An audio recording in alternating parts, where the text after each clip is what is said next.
क्या आपको पता है कि पृथ्वी पर इतना सोना क्यों, कब और कहां से आया? और इतिहास में एक ऐसी भी सभ्यता थी जिसके पास पानी से भी ज्यादा सोना था क्या? आपको पता है, सोना पृथ्वी का है ही नहीं। पृथ्वी पर सोना कहीं और से आया है, क्योंकि पृथ्वी की जियोलॉजी, पृथ्वी का नेचर गोल्ड के अनुरूप नहीं है। तो अब सवाल है कि आखिर पृथ्वी पर सोना आया कहां से? तो दोस्तों, आज हम पृथ्वी पर जितना भी सोना देखते हैं, वह हमेशा से पृथ्वी पर नहीं था। ब्रह्मांड में गोल्ड दरअसल सुपरनोवा न्यूक्लियोसिंथेसिस से बनता है। मतलब कि मानो कि जो प्योर सोना होता है वह किसी मरे हुए तारे का मलबा होता है, और पृथ्वी पर जो गोल्ड पाया जाता है वह हमें अरबों साल पहले हुई, यानी कि पृथ्वी की शुरुआत में ही हुई उल्का वर्षा के कारण मिला है।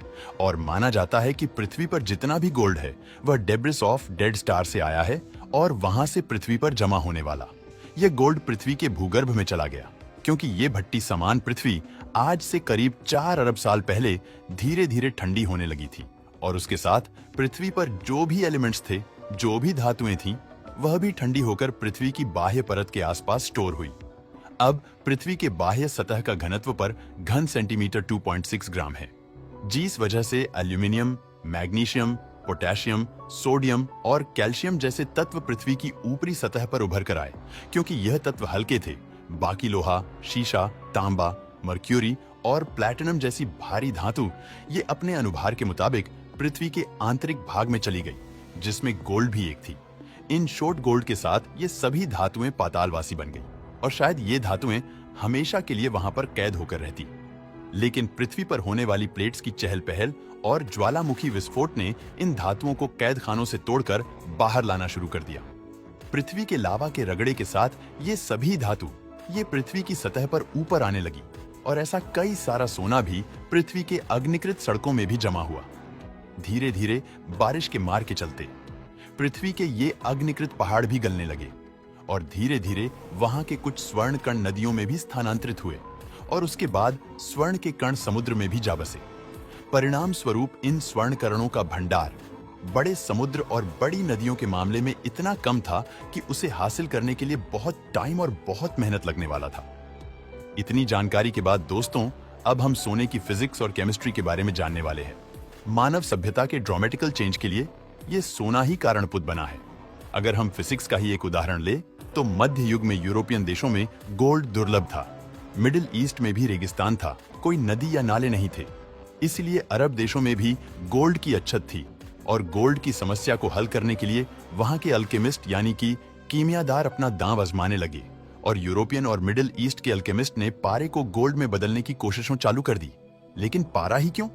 तो दोस्तों, ऐसा है कि पारे और गोल्ड के नाभिकीय भ्रमण कक्षा में सिर्फ एक इलेक्ट्रॉन का डिफरेंस है। जहां पर गोल्ड में इलेक्ट्रॉन का जुमला 80 होता है और पारे का 79। अब दोस्तों, उस समय के अल्केमिस्ट ने सोने और पारे के बीच के इस एक इलेक्ट्रॉन वाले छोटे से डिफरेंट को मिटा देने की सोची, और इसके लिए उन्होंने अथाक प्रयत्न किए, लेकिन सब के सब निष्फल रहे। पारे को गोल्ड में कोई परिवर्तित नहीं कर पाया, पर फिर भी इन अल्केमिस्टों की मेहनत माटी नहीं बनी। मतलब कि उनकी मेहनत रंग लाई। भले ही वो पारे को सोना न बना पाए हो, लेकिन पारे को गोल्ड बनाने के लिए उन्होंने जो भी प्रयोग किए, उसमें पारे को नहलाने के लिए उन्होंने 3 एसिड्स का आविष्कार किया, जो थे सल्फ्यूरिक एसिड, नाइट्रिक एसिड और हाइड्रोलिक एसिड। ये एसिड सच मानो दोस्तों तो उद्योग जगत में गोल्ड से भी ज्यादा कीमती है, क्योंकि इन 3 एसिड के बिना औद्योगिक जगत बन ही नहीं पाया होता। अब दोस्तों, हम गोल्ड के इतिहास पे आते हैं। 16वीं शताब्दी में पोर्तुगीज और स्पेनियार्ड मध्य और उत्तर अमेरिका गए, और वहां पर जो स्वर्ण भंडार उन्हें दिखा, माइंड ब्लोइंग था। दोस्तों, दरअसल यूरोपियन के जाने से पहले ऑलरेडी नॉर्थ अमेरिका और साउथ अमेरिका में कुछ सभ्यताएं रहती थीं, जो वहां के मूल निवासी थे, जिसका नाम था इनका सिविलाइजेशन। अब दोस्तों, ये इनका सिविलाइजेशन जो हजारों सालों से डेवलप हुई थी, उस जगह पर सिर्फ सोना ही सोना मिलता था।